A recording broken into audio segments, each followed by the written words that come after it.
Assalamualaikum warahmatullahi wabarakatuh. Salam sehat semua.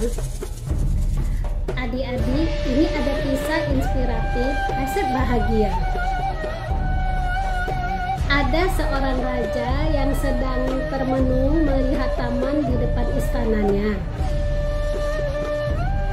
Ia gelisah karena tak pernah merasa ketenangan dan sulit sekali menemukan kebahagiaan. Tingkahnya itu membuat sang raja sulit tidur karena banyak pikiran yang mengganggunya. Padahal selama ini sang raja tidur di kamar yang mewah dengan kasur yang sangat empuk.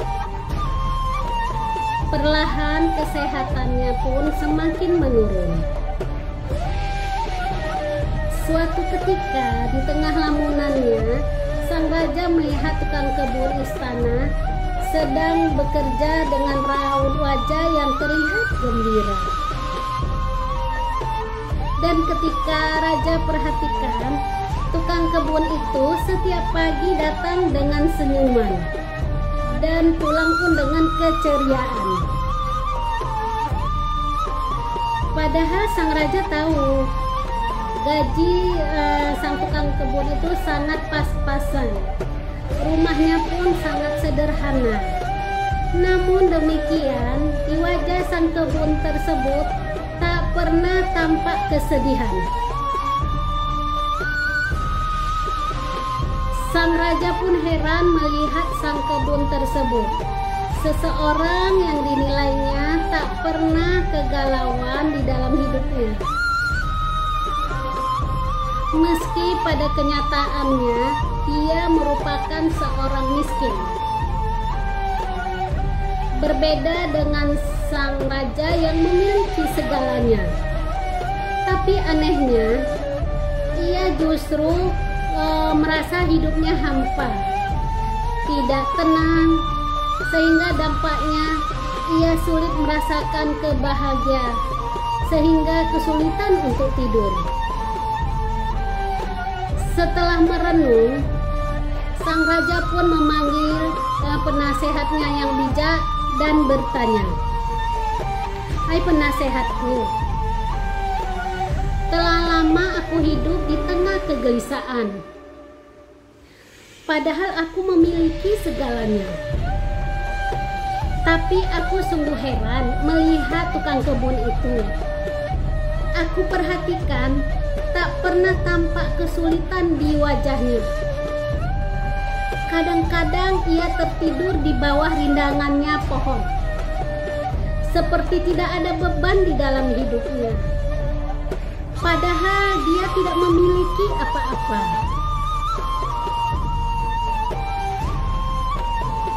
Si penasehat yang bijak itu tersenyum dan berkata, "Paduka Raja, semua itu karena ditentukan dengan resep 99.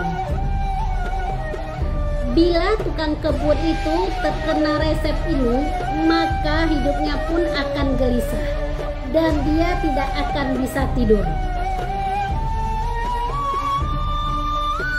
"Apa yang kau maksud dengan resep 99 itu?" tanya raja. "Begini Paduka, besok malam Paduka perintahkan pada prajurit untuk memberi hadiah padanya.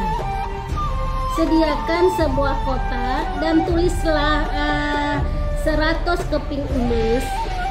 Namun isi kotak tersebut hanya diisi dengan 99 keping emas saja." Raja pun menuruti saran dari penasehatnya.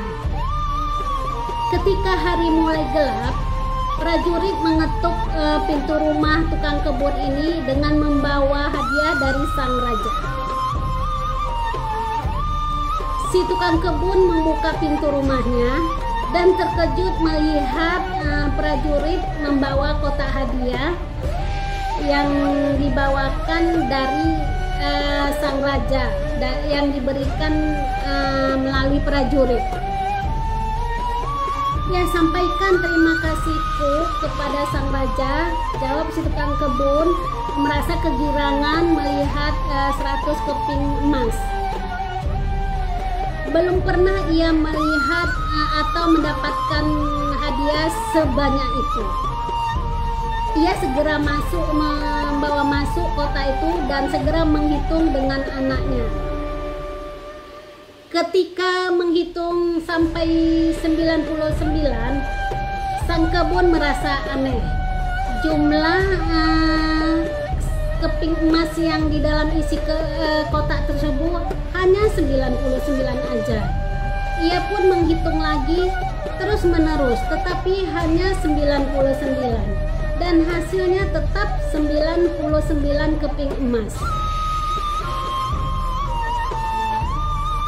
Dalam kebingungannya, si tukang kebun merasa yakin pasti ada 1 keping emas yang jatuh. Ia pun mulai mencari-cari di sekitar pintu, sekitar halaman rumahnya. Tetapi ia tidak menemukan apa-apa. Ia terus menelusuri sepanjang jalan, menelusuri ke istana. Hingga sepanjang malam terus dia mencari, tetapi tidak menemukan apa-apa. Ketika matahari mulai terbit, sang raja dan penasehatnya menentu sang tukang kebun ini. Dan tak berapa lama, sang tukang kebun datang dengan wajah muram dan merengek. Raja pun kaget dan bertanya kepada penasehatnya, "Apa yang terjadi?" Tak biasanya ia datang dengan wajah seperti itu. Penasehat raja menjawab, "Duhai raja, begitulah kehidupan. Kita memiliki banyak hal. Kita mencari yang bukan hak kita, dan orang ini mendapatkan 99 emas secara cuma-cuma. Namun ia sibuk mencari 1 keping emas yang hilang, yang bukan hak dia." Munculnya kegelisahan hati sehingga gara-gara 1 keping emas sehingga beliau merasa ingin mencari terus yang kekurangan 1 itu, sehingga dia tidak bersyukur mengatakan kepada sang raja. Mendengar itu, sang raja merasa tahu apa maksud dari sang penasehat. "Ya, aku baru tahu. Selama ini aku kurang bersyukur atas segala anugerah yang kuterima." Begitulah ceritanya. Dari cerita tersebut, kita harus bersyukur apa yang kita miliki. Tidak ada penderitaan yang abadi dan tidak ada kebahagiaan yang abadi daripada kita harus bersyukur. Selama ini kita merasa bahagia jika kita harus bersyukur. Demikianlah cerita ringkas ini. Bersyukur karena merasa cukup dan merasa kebahagiaan. Mudah-mudahan ini menjadi inspirasi dan bermanfaat. Assalamualaikum warahmatullahi wabarakatuh.